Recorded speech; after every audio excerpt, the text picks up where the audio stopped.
पंजाब कांग्रेस के इंचार्ज हरीश चौधरी जी और खास करके सुप्रिया श्रीदेव जी जिन्होंने आज थानू संबोधन करना है। पूरे देश भर के आज कांग्रेस पार्टी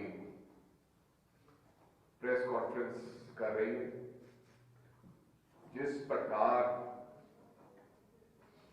जो घटनाक्रम राहुल जी को लैके उन्होंने सदस्यता को लैके होया, किस प्रकार उन्होंने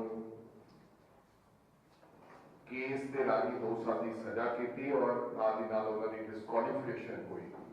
उहदे साडे नाल साडे सीनियर लीडर भी है, सुप्रिया जी थानू विस्तारपूर्वक दसणगे कि किवें किवें ये घटना को अंजाम दिता गया। बेनती करूंगा कि सुप्रिया जी थानू संबोधन करें। Thank you. Thank you very much. आप सबको मेरा सत श्री अकाल। सम्मानित मंच और यहाँ पर आए हुए मेरे मीडिया के साथियों, मैं आपको पहले एक कहानी सुनाना चाहती हूँ और उस कहानी से आप निष्कर्ष निकालिए कि क्या अन्याय हुआ है, क्या मिस्टीरियस सर्कमस्टेंसेस थे या नहीं थे। एक प्रोसेस होता है रिवर्स इंजीनियरिंग। आपको पता है रिजल्ट मुझे ये चाहिए तो मैं पीछे के कदम बनाना शुरू करता हूं। रिवर्स इंजीनियरिंग के इस प्रोसेस पे मोदी सरकार ने मन बना लिया था कि राहुल गांधी जी की सदस्यता को रद्द करना है, सदस्यता को खत्म करना है। और वो मन तब बना जब 7 फरवरी 2023 को राहुल गांधी जी ने 50 मिनट के अपने संबोधन में नरेंद्र मोदी और गौतम अडानी की कलई खोलकर रख दी, उनका बेनकाब कर दिया, उस सच्चाई का पर्दाफाश कर दिया जो आज सारा देश पूछ रहा है। ये रिश्ता क्या है अडानी और मोदी का, और अडानी पर इतने मेहरबान क्यों है मोदी और जांच क्यों नहीं कराते हैं। रिवर्स इंजीनियरिंग ये थी कि हमें इनको डिस्क्वालीफाई करना है, इनकी सदस्यता रद्द करनी है, क्योंकि जब जब ये सदन में बोलेंगे तब तब और पर्दाफाश होगा। तो रिवर्स इंजीनियरिंग में रिजल्ट पता था, अब उसके लिए ट्रिगर चाहिए था। ट्रिगर क्या हो सकता है? एटलीस्ट 2 साल की सजा इनको मिले जिससे कि इनकी सदस्यता रद्द हो जाए, ये ट्रिगर था। अब उस ट्रिगर के लिए एक ऐसा केस चाहिए था कि वो काम तुरंत हो जाए। तो बाकी जो फर्जी केसेस में फंसाया हुआ है इन्होंने राहुल जी को, उसमें तो तुरंत कार्रवाई हो नहीं सकती थी। तो इन्होंने तुरंत कार्रवाई के लिए एक ऐसा केस ढूंढा जिसमें कि इनको तुरंत सजा हो जाए। और वो केस इनको सूरत की एक अदालत में मिला जो कि डोरमेंट पड़ा हुआ था, डेड पड़ा हुआ केस था। और एक ऐसा केस था जिसमें याचिकाकर्ता ने, जो पेटिशनर है, उसने हाई कोर्ट में जाकर उस कार्रवाई पर रोक लगाने के लिए एप्लीकेशन डाली हुई थी, रोक लगी हुई थी। उस केस को पुनर्जीवित किया जाता है, वो एप्लीकेशन विड्रॉ करी जाती है, अभी उसके बारे में बात करूंगी। 15 से 20 दिन के अंदर सारी कार्रवाई हो जाती है, जजमेंट रिजर्व हो जाता है और 23 मार्च को जजमेंट आता है। और जजमेंट आता है 2 साल की सजा का। ये अनप्रेसिडेंटेड है। इंडिया की न्यायपालिका, इंडिया की जुडिशियल हिस्ट्री में आज तक अवमानना के लिए जिस जुर्म में उनको फंसाया जा रहा था, उसके लिए कभी भी 2 साल की सजा नहीं मिली है। लेकिन ये 2 साल की अगर सजा नहीं मिलती तो राहुल गांधी को डिस्क्वालीफाई ये नहीं कर पाते। अगर सजा 1 साल 11 महीने 29 दिन की होती तो राहुल गांधी जी का डिस्क्वालिफिकेशन नहीं होता। तो मैं आपके सामने ये कहानी इसलिए बयां कर रही हूं क्योंकि रिजल्ट जो मोदी सरकार चाहती थी वो था कि राहुल गांधी जी सदन में ना रहे, उनकी सदस्यता रद्द करी जाए, और सारा स्वांग रचा गया कि कैसे उस निष्कर्ष पर पहुंचा जा सके। और कुछ भी और कहने से पहले मैं 3 तथ्य आपको और बताना चाहती हूं। राहुल गांधी जी का माइक स्विच ऑफ किया जाता है। वो 7 तारीख का जो उद्बोधन करते हैं, जो भाषण देते हैं, उसके 18 अंक एक्सपंज किए जाते हैं। और वो सारे अंक हैं, मैंने क्योंकि वो खुद से देखा और पढ़ा है, वो सारे अंक हैं जहां पर मोदी और अडानी का साथ में नाम आ रहा है। कोई फैक्चुअल इंफॉर्मेशन एक्सपंज नहीं करी गई है, शब्द एक्सपंज किए गए। जहां जहां मोदी और अडानी का नाम साथ आ रहा है वो 18 अंक एक्सपंज कर दिए जाते हैं। भारत जोड़ो यात्रा के 45 दिन बाद एकदम से दिल्ली पुलिस जागती है, उसको नाम चाहिए महिलाओं के। 3 दिन में 2-2 बार राहुल गांधी जी के घर दिल्ली पुलिस पहुंच जाती है। उनकी सदस्यता रद्द करने के लिए एक जजमेंट आ जाता है, 2 साल का उनको उनको सजा मिलती है और उससे उनकी सदस्यता चली जाती है। तो ये जो सारा प्रकरण है, ये जो स्वांग रचा गया, ये दिन दहाड़े लोकतंत्र की हत्या, लोकतंत्र का चीरहरण और विपक्ष की सबसे मजबूत आवाज को, जो आपकी आंख में आंख डालकर मोदी और अडानी के संबंध पूछता है, उसको चुप कराने का प्रयास है।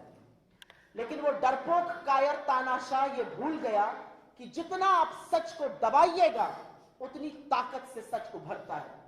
सच की ये ताकत है, आप सच पर जितना दबाव बनाइएगा, सच वहां से और तमाम जगह से उसी ताकत से उभरता है।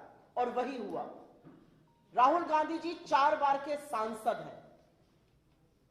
जनता ने चुनकर उनको अपना आशीर्वाद देके सदन में पहुंचाया, और जैसा कि हर सांसद को घर मिलता है, उनको भी घर मिला। उनकी सदस्यता रद्द करने में जो तत्परता मोदी सरकार ने दिखाई, वो घटिया राजनीति है। आपको लगता है राहुल गांधी जी अगर सदन में नहीं रहेंगे तो वो डर के बैठ जाएंगे, आपको लगता है आप उनका घर छीन लेंगे तो वो चुप होकर बैठ जाएंगे। राहुल गांधी जी की रगों में वो खून है जिन्होंने शहादत दी है, और राहुल गांधी जी उस परिवार से आते हैं जिसने 40 बीघे के ऊपर बना हुआ आनंद भवन और स्वराज भवन जैसे राजमहल इस देश की आजादी के लिए दान में दे दिए थे। वो उस दादी के पोते हैं जिसने अपने सारे जेवर 1962 के भारत चीन युद्ध में भारत के राजकोष में दान में दे दिए थे। आपको लगता है राहुल गांधी जी को इससे फर्क पड़ेगा?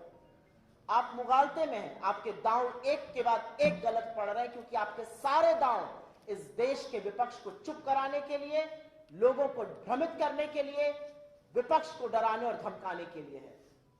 विपक्ष लामबंद होकर आज सारा विपक्ष एक साथ एक समूचे स्तर से एक ही मांग कर रहा है। अडानी के ऊपर आक्षेप बहुत सारे हैं, अडानी के ऊपर आक्षेप बहुत गंभीर हैं, आरोप बहुत गंभीर हैं, उनकी जांच कराइए, जेपीसी गठित करिए। अगर आपका गिरेबान साफ है, अगर आप कोई चीज छुपाना नहीं चाहते, तो आप जेपीसी से क्यों भाग रहे हैं? 75 साल में पहली बार सत्ता पक्ष सदन नहीं चलने दे रहा है।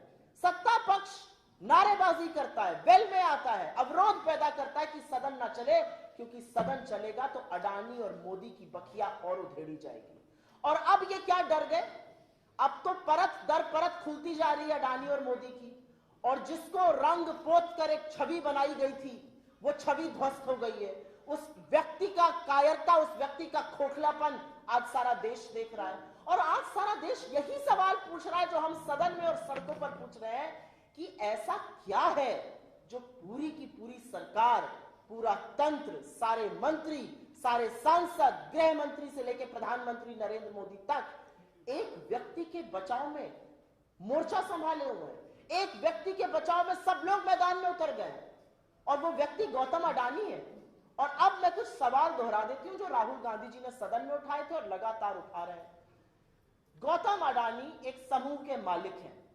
2014 के पहले वो विश्व की जो सबसे अमीर व्यक्तियों की सूची बनती है, उसमें 609 नंबर पर थे। ऐसी कृपा करी मोदी जी ने कि 8 से 9 साल में वो नंबर 2 पर आ गए। चलिए, इसमें भी कोई आपत्ति नहीं, लोग अमीर हों, अच्छा लगता है। लेकिन वो किसके ऊपर चढ़कर अमीर हो रहे थे, उन शवों पर कौन लेटा था, यह बताना जरूरी है। गौतम अडानी के लिए आपने रूल्स बदले।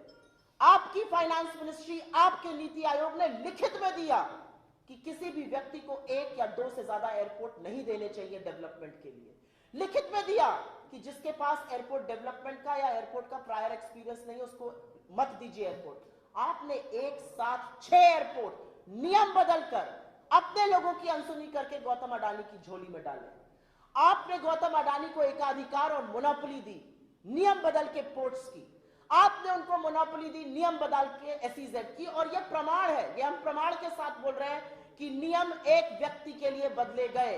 और सवाल यही है कि ये नियम क्यों बदले जा रहे हैं और किस प्रेशर में आके बदले जा रहे हैं, किस दबाव में आके बदले जा रहे हैं। उसके बाद गौतम अडानी पर आक्षेप और आरोप है कि उनकी शेल कंपनीज का एक वेब है, 38 शेल कंपनीज हैं, और उस शेल कंपनीज के माध्यम से बेनामी पैसा उनके समूह में आया है। गौतम अडानी इस देश के पोर्ट्स के, एयरपोर्ट्स के, रिन्यूएबल एनर्जी के, सीमेंट के, तमाम ऐसे क्षेत्र के, डिफेंस के एकाधिकार, he is a leading monopoly in these sectors.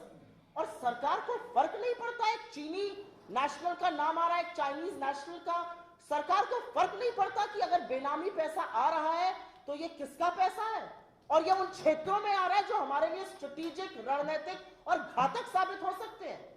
अगर कोई और होता तो सरकार की ईडी, सरकार का सीबीआई, सरकार का directorate of revenue intelligence, income tax department, SFIO, MCA, RBI, SEBI, एडा, हर एजेंसी लग गई होती।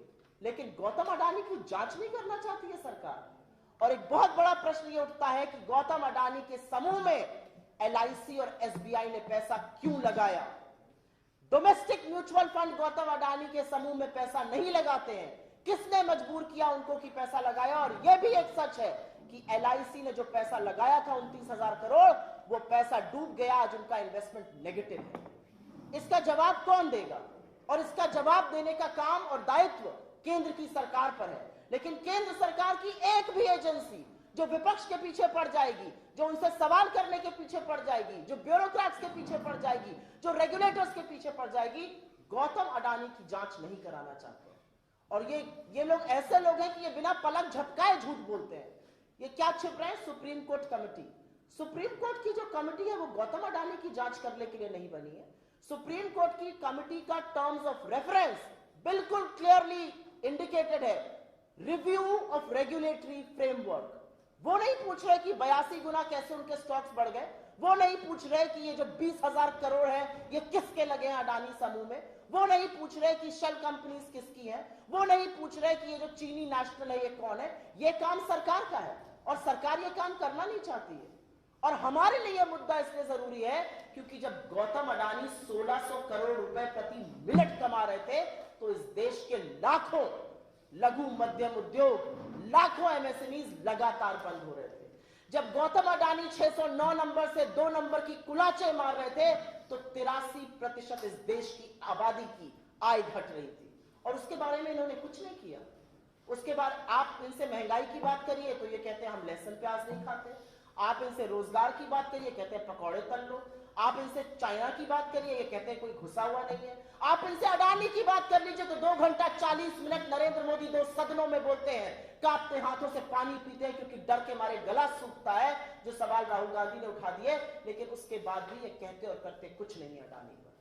तो सवाल बनेगा कि सारी सरकार, सारा तंत्र, सारी एजेंसीज क्यों इस्तेमाल करी जा रही है गौतम अडानी को बचाने के लिए। और मैं राहुल गांधी की बात कर लेती हूं। जो व्यक्ति 4000 किलोमीटर की पदयात्रा तय करता है कन्याकुमारी से कश्मीर, और इस आशय से करता है कि जो सपने और जो हौसले बिखर गए इस देश के उसको जोड़ना है मुझे, जो इस आशय से करता है कि हर धर्म, हर जात, हर समुदाय, स्त्री या पुरुष, हम सब एक बराबर हैं और हम सब का हक है हिंदुस्तान में, आपको लगता है कि वो किसी का अपमान कर सकता है? क्या वाहियात बातें करती है भारतीय जनता पार्टी। आज पूरी की पूरी भारतीय जनता पार्टी बेनकाब हो चुकी है।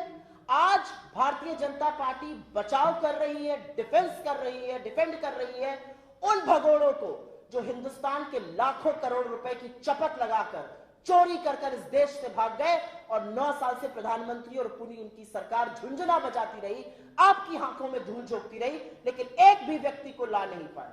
कहां है नीरव मोदी, कहां है ललित मोदी, कहां है मेहुल भाई? क्यों नहीं ये लोग वापस देश लाए जा पा रहे हैं? क्योंकि कहीं ना कहीं सबकी साठ गांठ है, कहीं ना कहीं जिसको इस देश की हिफाजत करनी थी, जिसको इस देश के लिए खड़ा रहना था, वो इन चोरों की हिफाजत कर रहे हैं। मुझे समझ में नहीं आता क्योंकि राजनीति और सार्वजनिक जीवन में नैतिकता से भरा कुछ नहीं होता है। क्या सरकार की नैतिकता है कि आप भगोड़ों को आज बचाव कर रहे हैं, आप चोरों का बचाव कर रहे हैं, आप गौतम अडानी के उन आक्षेपों का बचाव कर रहे हैं जिसमें कहा जा रहा है कि वो बेनामी पैसा इस देश में ला रहे हैं, उसमें चीनी लोग इन्वॉल्व है। क्या हो गया है सरकार को?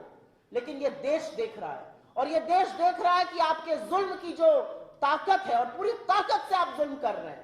आप राहुल गांधी के ऊपर अपनी पूरी ट्रोल आर्मी छोड़ते हैं, वो कहते हैं मुझे फर्क नहीं पड़ता, मैं आपसे सीखता हूं। आप राहुल गांधी के ऊपर अपने सारे के सारे सांसद और मंत्री छोड़ देते हैं, वो अनर्गल झूठ बोलते हैं।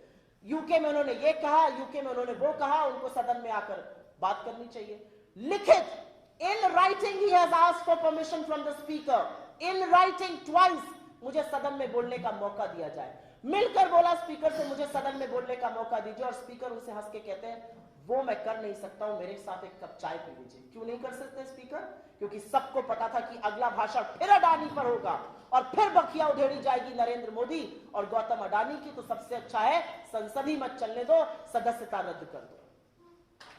और इस तरह के जुल्म राहुल गांधी के लिए नए नहीं है। आपके ट्रोल, आपके मंत्री, आपका तंत्र, आपकी एजेंसी क्या उन्हें भयभीत कर सकते हैं?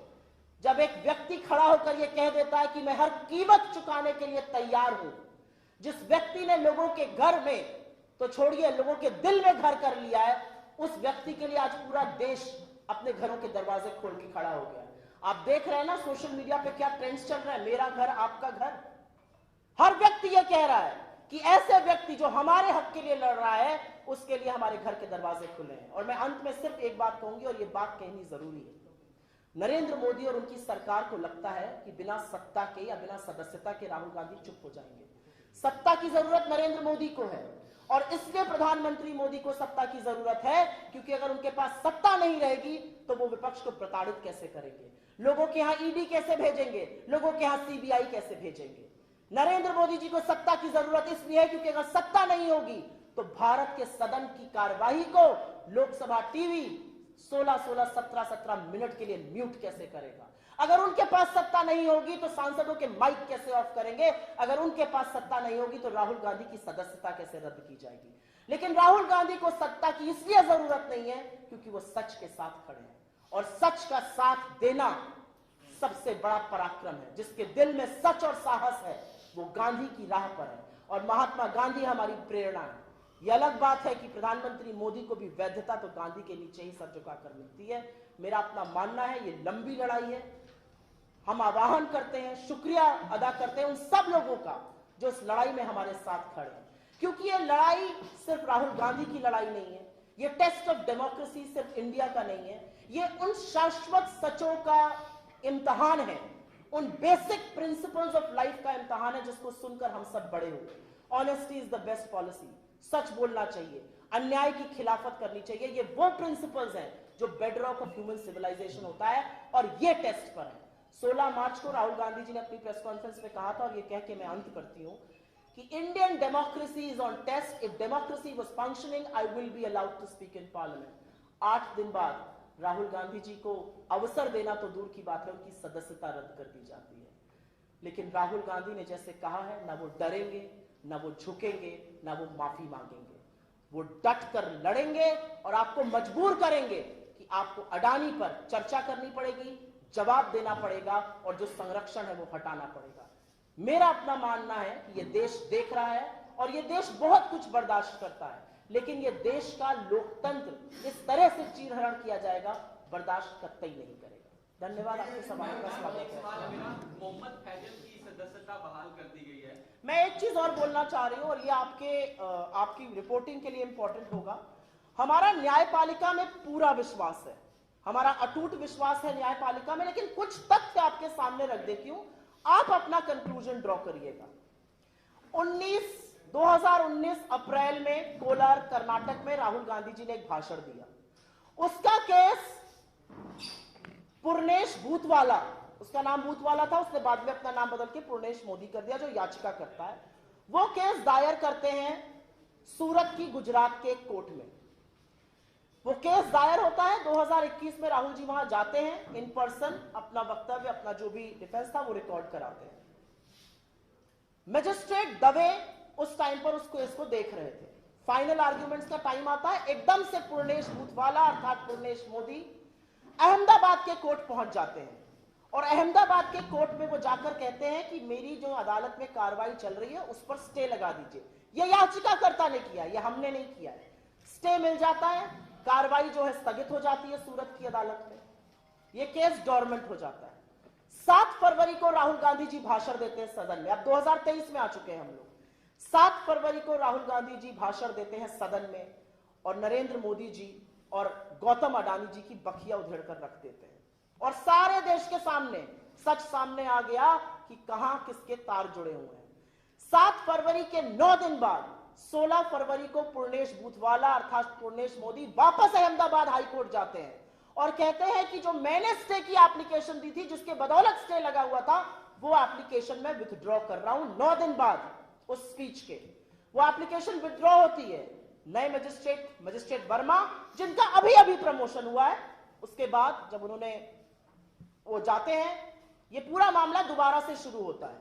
22 फरवरी 2023 को ये मामला पुनः सुना जाता है, फाइनल राउंड्स ऑफ आर्ग्यूमेंट होता है, जजमेंट रिजर्व हो जाता है और 23 मार्च को जजमेंट आता है कि राहुल गांधी गिल्टी है, कन्विक्टेड है। और जो सेंटेंसिंग है, जो सजा है, वो मैक्सिमम पॉसिबल सजा दी गई है। ये भारत के कानून में आज तक कभी और कहीं नहीं हुआ है।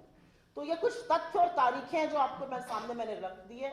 इस मंच से मैं मजिस्ट्रेट जस्टिस वर्मा को अभी कंग्रेचुलेशंस कहना चाहती हूँ, बधाई देना चाहती हूँ। जजमेंट के बाद उनकी पदोन्नति हुई है और ये सिर्फ वो तथ्य हैं जो इस देश को जानने जरूरी है कि एक गवर्नमेंट पड़ा केस, जहां पे याचिकाकर्ता स्टे लेकर आता है, स्टे की एप्लीकेशन विड्रॉ करता है, जब अडानी के खिलाफ बयान होता है, मजिस्ट्रेट बदल जाता है, जजमेंट आता है, मजिस्ट्रेट की पदोन्नति होती है। मैंने कोई आक्षेप नहीं लगाया है, कुछ तथ्य आपके सामने रखने का काम किया है। The conclusion to be drawn is on your account, not ours. I'll go one by one. Please wait. मैं एक सवाल पूछना चाहता हूँ और मैं पंजाब केसरी से हूँ, यहाँ अश्विनी मेरा नाम है। लगातार आप लोग अडानी वाले मामले को लेके कांग्रेस अग्रेसिव है और वो कह रही है कि राहुल गांधी ने जो अडानी के मामले को संसद में उठाया उसके बाद ये सब कुछ हुआ। इसके साथ ही विपक्ष भी, मतलब जो सत्ता पक्ष है, वो भी एक कांग्रेस लेके आया है का भी तो था अडानी के साथ इस चीज को, जबकि ऑलरेडी पैरेलल अडानी के साथ इनके भी संबंध है, आपके भी संबंध है, इस पे आप क्या कहें? ये सारी बातें ध्यान भटकाने के लिए हैं। बिल्कुल होगा, उनकी कोई तस्वीर भी होगी उनके साथ। रॉबर्ट वाड्रा इस देश के प्रधानमंत्री हैं, 9 साल से इस देश का प्रधानमंत्री नरेंद्र मोदी जी हैं और सवाल सत्ता से, संसाधन से, संस्थाओं से उनसे पूछे जाएंगे। रॉबर्ट वाड्रा ने तो 609 नंबर से 2 नंबर पर नहीं ले आए गौतम अडानी जी को। रॉबर्ट वाड्रा जी ने तो मुझे नहीं लगता कि उड्डयन मंत्रालय के रूल्स बदलकर उनको 6 एयरपोर्ट दे दिए, जबकि फाइनेंस मिनिस्ट्री और नीति आयोग ने आपत्ति जताई थी। मुझे नहीं लगता श्री वाड्रा ने उनके लिए एसईजेड और पोर्ट्स के रूल बदले। मुझे नहीं लगता कि उन सब लोगों के खिलाफ ईडी और इनकम टैक्स और सीबीआई के केसेस कर दिए गए, फिर वो केसेस एनसीएलटी में चले जाते हैं, एनसीएलटी से वो एसेट बिकते हैं और वो सब गौतम अडानी की गोदी में आ जाते हैं। मुझे तो नहीं लगता कि उनका ये पावर भी है और वो सत्ता में भी है कि ये सब कर सकते हैं। तो जिसने ये किया, सवाल तो उसी से पूछा जाएगा ना। आप तमाम तस्वीरें दिखाते रहिए, क्या तस्वीरें लोगों को चुप करा देंगी? और मुझे ऐसा लगता है कि ये कहीं पर भाजपा का नैतिक दिवालियापन तो दिखाता है, ये मानसिक दिवालियापन भी दिखाता है कि आपकी तस्वीरें, हाँ है तस्वीर, लेकिन 9 साल से सत्ता में आप हैं। आपके रहमो करम के चलते जो हुआ है गौतम अडानी के साथ वो हुआ है। आपके रहमो करम के चलते आज सवाल पूछा जा रहा है कि 20,000 करोड़ किसके हैं, कहां से आए अडानी की कंपनी में। ये तो श्री वाड्रा नहीं ला सकते। तो मुझे लगता है कि ये बेमानी बात है और ये सिर्फ मुद्दे से भटकाने की बात है। लेकिन एक्चुअल प्रॉब्लम क्या है कि जो कायर होता है ना, जब वो झूठ भी बोलता है तो अपनी और बखिया उधेड़ता है, और वही काम हो रहा है। मैडम, सांसद मोहम्मद फैजल की जो सदस्यता रद्द की गई थी उसको बहाल कर दिया गया। वो पहले हाई कोर्ट में, उसके बाद आज सुप्रीम कोर्ट में उनकी सदस्यता बहाल कर दी है। तो राहुल गांधी भी इस तरह का कोई स्टेप लेने वाले हैं कि निचली अदालत ने जो फैसला किया उसके खिलाफ? राहुल गांधी जी की लीगल स्ट्रैटेजी क्या होगी, वो क्या करेंगे, उनका अगला कदम क्या होगा, वो कौन से कोर्ट जाएंगे, पिछले 96 घंटे से मैं ये बड़ी सारी नसीहत भाजपा वालों के मुंह से सुन रही हूँ। प्रेस कॉन्फ्रेंस कर करके बोल रहे हैं वो फलाने कोर्ट क्यों नहीं जा रहे हैं, उनकी लीगल टीम काम नहीं कर रही है। प्रभु, अपनी मुफ्त की लीगल सलाह अपने पास रखिए, अपना टाइम अडानी की जांच कराने में बिताइए, अपना टाइम महंगाई को कम करने में बिताइए, अपना टाइम रोजगार दिलाने में बिताइए। हमारे पास लॉयर्स हैं और ये हमारा अधिकार क्षेत्र है, हम क्या करेंगे। और मुझे नहीं लगता कि एक प्रेस कॉन्फ्रेंस में या एक टीवी डिबेट में बैठकर हम अपने रणनीतिक फैसले लेंगे। ये राहुल गांधी जी का प्रेरोगेटिव है, उनकी बहुत अच्छी लीगल टीम है, ये डिसाइड करेगी and he will come back to the conclusion. कल केजरीवाल ने अपने हाउस में कहा कि पैसा अडानी का लगा, अडानी को लगा है, ये सारा का सारा पैसा मोदी का पैसा लगा हुआ है। तो कांग्रेस क्यों नहीं सीधे सीधे कहती, इससे क्यों बच रही? कांग्रेस ने पहला सवाल उठाया इस पे, राहुल गांधी जी की सदस्यता गई है क्योंकि हमने अडानी की बकिया उधेड़ी है। असलियत यह है कि कांग्रेस अगर ना इसके फोरफ्रंट पे रहती तो अडानी का नाम कब का लुप्त हो चुका होता। आप कह रहे हैं हम आगे से नहीं बोल रहे हैं, हमारे सबसे बड़े नेता की सांसद ही चली जाती है और आप कह रहे हैं हम आगे से नहीं बोल रहे हैं। राहुल गांधी जी ने एक सवाल इस देश के सामने रखा है, इस देश को भी तो कुछ पूछना। एक मिनट मुझे बोल लेने दीजिए। 20,000 करोड़ किसके हैं? 5.9 बिलियन डॉलर उनकी कंपनी में एफडीआई में आए, 2.6 बिलियन डॉलर, लगभग 3 बिलियन डॉलर, करीब 20,000 करोड़ रुपए, एक्चुअली उससे ज्यादा है, करीब 20 से 23,000 करोड़ रुपए ऑफशोर की उन कंपनी से आए जो शेल कंपनीज हैं। ये पैसा किसका है? और मैं तो अपनी नेता की बात को दोहराऊंगी, अडानी इंफ्रास्ट्रक्चर बिजनेस में उनके पास इतना कैश फ्लो हो ही नहीं सकता। अब ये तो एक मिनट, कुछ तो जांच सरकार भी करेगी ना। सरकार ट्रोल बनने के लिए, सरकार फालतू के आक्षेप लगाने के लिए, सरकार बिना पलक झपकाए झूठ बोलने के लिए, सरकार सिर्फ दोस्ती निभाने के लिए तो नहीं बिठाए गए ना। सरकार में सरकार की एजेंसियां हैं, डायरेक्टरेट ऑफ रेवेन्यू इंटेलिजेंस है, इनकम टैक्स है, सीबीआई है, ईडी है, आरबीआई है, सेबी है, इंश्योरेंस रेगुलेटर है, ये सब लोग हरकत में आए ना। अगर हम ही आक्षेप लगाएं, हम ही सारे जांच कर दें तो हम सरकार चलाएंगे ना। सरकार जो चला रहा है उसके सामने हमने एक आक्षेप रखा है और ये सारी दुनिया कर रही है। और मैं आपकी जानकारी के लिए बता दूं, हमारी सरकार के मुंह पर ताला लगा होगा, हमारी सरकार के मुंह में दही जमी है, लेकिन दुनिया की सारी संस्थाएं अडानी के खिलाफ प्रोब कर रही हैं। यूके का fair price regulator, Elara capital जो अडानी में पैसा लगाता है उनके खिलाफ और अडानी के खिलाफ इन्वेस्टिगेशन कर रहा है। डाउ जोन्स और एसएनपी ने अडानी के स्टॉक्स को अपने इंडेक्स से निकाल दिया। स्टैंडर्ड चार्टर्ड, क्रेडिट स्विस और सिटी बैंक कहता है हम इनके बॉन्ड नहीं लेंगे। कल जो रिपोर्ट आई है उसमें तमामों ऐसी बातें आई हैं जो इनकी शेल कंपनीज के बारे में। तो अगर सवाल भी हम पूछेंगे, साक्ष्य भी हम देंगे, तो ये लोग क्या करने के लिए बैठे हैं? झुंझुना बजाने के लिए? नहीं, जवाब तो इनको देना पड़ेगा। समझे यार क्वेश्चन है। अभी जो पंजाब का सिनेरियो है उसमें सरकार और बीजेपी के लेवल पे पूरा ये खालिस्तान मूवमेंट वगैरह। I want to stick to this topic. आज हमारी ये विशेष प्रेस कॉन्फ्रेंस इसी पर है, तो आप मुझे क्षमा करिएगा, किसी और दिन हम आपके बाकी सवाल लेंगे। हमारे पीसीसी इंचार्ज, लेकिन जवाब को देने दीजिए, आप ही के मित्र हैं, आप ही के मित्र से जवाब देंगे। ये आपको कभी और जरूर बोलेंगे, but not today. Thank you. Jalandhar bypoll की डेट अनाउंस हो गई, किस तरह से देखते हैं? 10 तारीख को